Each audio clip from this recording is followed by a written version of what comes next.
أنا رابح سعدان، وقد قال لنا رئيسنا بوتفليقة: اذهبوا إلى الحبشة فإن بها ملكا لا يظلم عنده أحد. إنهم يريدون الذهاب إلى المونديال؟ أحقا تريدون الذهاب إلى المونديال أيها الجزائريون؟ نعم، لقد تعبنا من أجل هذا الأمر أيها الملك. سعدان اقترب.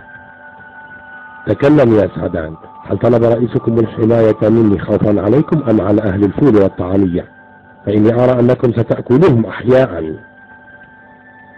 أيها الملك، إن المصريين هم أشد العرب كرها للجزائريين، لأنهم فقدوا حبهم للوطن وصبرهم على المحن، ويعتقدون أنهم أفضل الشعوب لأن نساءهم هم حكامهم، فهم يفتخرون بليلى علوي وفاتن حمامة وليلى مراد وغيرهن من بائعات الهوى.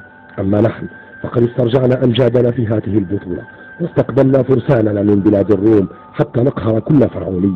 ولما غلبت الغيرة على قلوبهم عندما انتصرنا عليهم في معركة الديدة، اعتدوا علينا في القاهرة عندما كنا مجردين من أسلحتنا.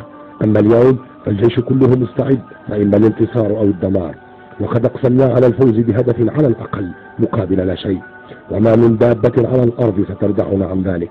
أيها الملك، إن كنت في صفنا وهبناك نساءهم وغلمانهم، وإن كنت ضدنا محوناك معهم، فرئيسنا لا يستطيع الرجوع إلى الوراء، ويريدك أن تقسم الملعب إلى شطرين فقط وليس إلى ثلاثة.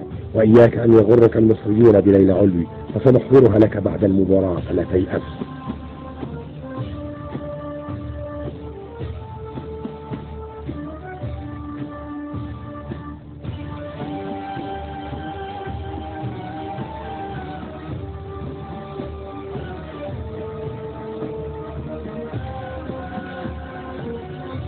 أعدك أيها المدرب سعدان أن أقسم الملعب إلى نصفين، وأريدك أن تنكح شحاتة نكاحا لائقا بمهامهم وخيف. أما أنت ورفاقك اذهبوا وعيشوا في أرض سليم. فوان تو ثري، فيفا الجيري، معاك يا الجزائر، معاك يا الخبر. إن شاء الله تكاليفون للمونديال، يسلي على بوتفليقة بالذات.